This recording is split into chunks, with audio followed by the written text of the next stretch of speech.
Welcome back, YouTube. Special gel test time. Smith&Wesson Model 69 Combat Magnum.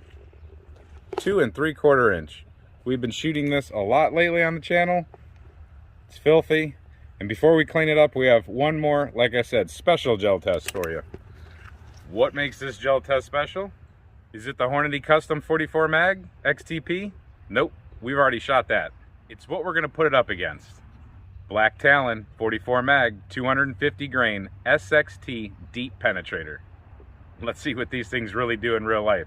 I see the 9mm, the 40 caliber, the 45, the 357. I've never seen the 44 Magnum in real life. I want to check it out. You guys get to check it out with me.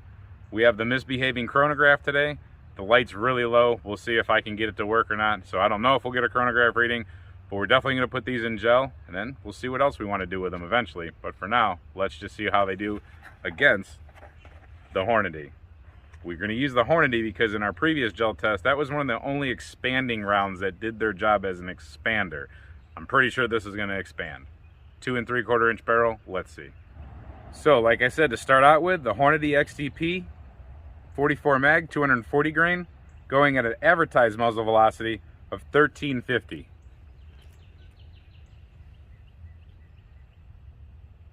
Alright, so we're 10 feet off the gel, we're 5 feet off the misbehaving chronograph, and by the way, if anybody knows a good chronograph that works well in adverse light conditions, like the best one for adverse light conditions, let me know in the comments. I'm looking to get rid of this piece of crap. Anyway, let's see how the Hornady does.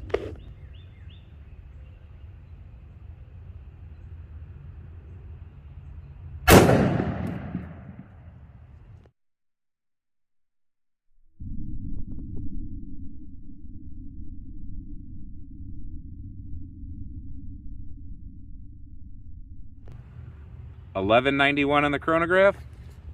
Well, we had a good entrance wound. Went through the first block, that's 20 inches, and then it went out the side of the next block. So unfortunately, we got to reshoot this one. And when it veered out of the side, it went and smacked that wood right there and bounced back. All right, let's try that again, and I'm going to try not to come out of the gel this time.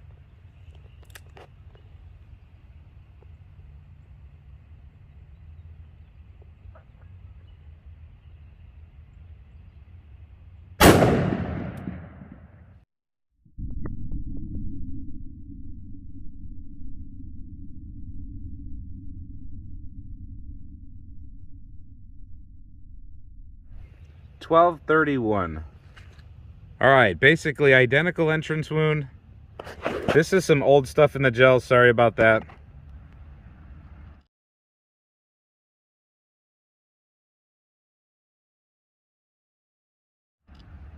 But the same channel passed through again, and where it went out here the first time, it stayed in this time. It turned all the way around. It's bulging. It's trying to pop out the top right now. It's about 2 millimeters away. So that's a total of 27 inches, about 27.5 inches with a bounce back. As you can see from the side, both of them look pretty much the same. They make their way through. One went out, and one is still in there. See how close it is to the top. So what is the Black Talon? Some of you may not know. Well, in the early 90s, Winchester developed this brand of ammunition called the Black Talon. And what it's known for is the special cuts it has inside, and when it pedals back, it has a nasty talon-like claw, and you can look it up on the internet if you haven't already, but it's nasty. The 9mm version that we shot, it's disgustingly sharp and nasty. This came off the market for various reasons. You can also look up those stories, but it didn't last long. It was on the market, basically introduced in 1991 and off the market by 1993. They made it in a ton of different calibers. They made it in, like, I think from 9mm, 40, 45, 357, 44, 308, I think 223, but I've heard of it in 7mm, I've heard of it in 300 Win Mag. They made it in a lot of different calibers. The pistol calibers are one type of bullet, the rifles are of course a different type of bullet, but any of the pistol ones are supposed to just be devastating. Now they did replace this with the Ranger. So the Ranger or Ranger T series, usually labeled as law enforcement, 50 round boxes. I failed to mention that in a heavier caliber like 44 Magnum, it's known as the Platinum tip now. For a short while, there was also a small run of law enforcement type loaded projectiles only, but not labeled as the Black Talon. It's pretty much the same bullet, however, they've taken away the black coating that's on it. There was a bunch of rumors going around about this black Teflon coating making it armor piercing. I can guarantee you that wasn't the case. Any mushrooming bullet isn't armor piercing. But anyway, scary black things they like to take away or try to get rid of. So let's see how the 44 does, because of all of them, I think that the 44 has to be king. I mean, the 9mm was devastating. I can't wait to see what this does, and I can't wait to see how big it opens up. This box of ammunition right now, you can't find this for under $100. I paid dearly for this, but it's in fairly good condition. It's pretty much a collector's box, or collector's ammo. They came 20 per box, nickel case, nice little styrofoam insert. You can still find it today. It's all over the internet. You know where to look, the auction sites. But you're going to pay dearly. I don't know what the original price was. It's gone. You got to watch out. If you do try to buy it online ever, just look at the packaging. A lot of them have like water spots where it's been in damp conditions. This one's a fairly good condition box. So enough of the BSing. Let's get to shooting. So here we go, YouTube. I'm doing this for you. Thank you to all my subscribers, everybody that hits thumbs up, everybody that shares the videos around. I really appreciate it. Here goes a really expensive bullet. And then I crack the pack of 20. It's like cracking a $20 bill. You can't get it back.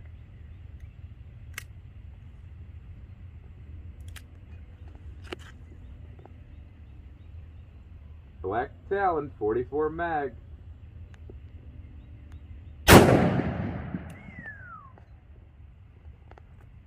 As you can see, I got so excited I forgot to hold the gun with my left hand again.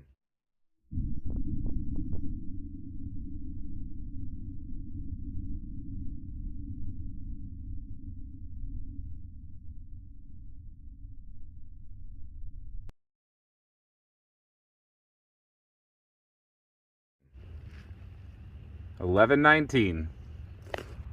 Alright, here's the first two entrance wounds from the Hornady, and here's the Black Talon. I can tell you right now that's a cool looking wound. Trucks right along through 20 inches and lands right there, and yeah, it looks like it's opened up pretty nasty. So this thing worked in a pretty odd way. You're going to see it's all opened up the way it is, but the wound track is not that impressive right there in the middle. It gets bigger, of course, towards the entrance. It's not like the Hornady wound track where it's choppy and it looks like waves rolling through, but it's one big solid wound track. That's awesome. Let me measure it. All right, we made it right to 22 inches. There's the Hornady. There's the Black Talon. Well, there they are. That is beautiful. It did what a Black Talon will do, but it did it in a 44 style. The Hornadys, they look good. They're punchy.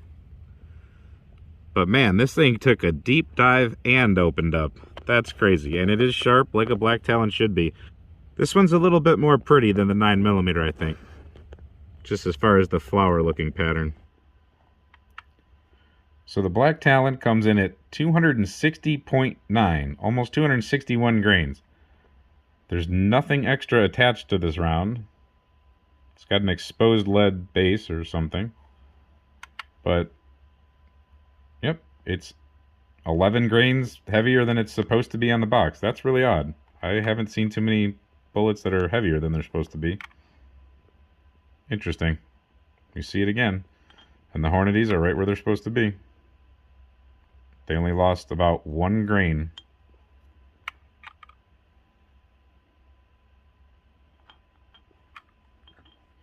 As far as expansion, 0.55, 0.58, 0.6. I think 0.6 is what we're getting out of that Hornady. And here we have a 0.57. 5.5, 5.3, 5.1. Now out of this monster, I don't even know how to measure this thing. the talons don't line up on the caliper. Let me try here. So 0.83 from talon to slippery talon there. And from talon to slippery talon there, 0.82. From the inner part, 0.63. Going in between those talons, 0.64, 0.65. So this thing is at its widest point, 0.85. That's nuts. And 0.61 deep, where the Hornady is 0.59. That is one nasty, massive projectile coming your way. Really fast. And there's the 9mm Talon right next to the 44 Talon. So if it was up to you, which one would you put in your 44? Let's say that this one was actually available right now and at a normal price. Let's say they were both the same price and they were on the store shelves right next to each other. Which one would you put in your firearm? Personally, I love the Hornady. It packs a punch. It does its job. However, this is pretty cool. It doesn't penetrate as deep, which is a little bit desirable, and it has a consistent wound channel. I don't know. I really don't know. 250 grains, 240 grains. The only thing that would stop me from using this is the fact that it's so sharp and nasty, and it would be horrendous to dig out of somebody, unless you're using instruments, of course. So I hope you enjoyed this video. We tried to keep it short, sweet, and to the point, hopefully. But this is my favorite handgun as far as a revolver to carry, and this is obviously one of my favorite nostalgic little ammos to mess around with. I have 19 more of these. Let me know in the comments what I should do with them. I mean, a water jug would be kind of boring. I'm not going to shoot them at a brick, but if you can think of anything interesting we can do, let me know in the comments. Like I said, 19 more. It's not a total collector's pack anymore. Since I cracked it, I broke the $20 bill.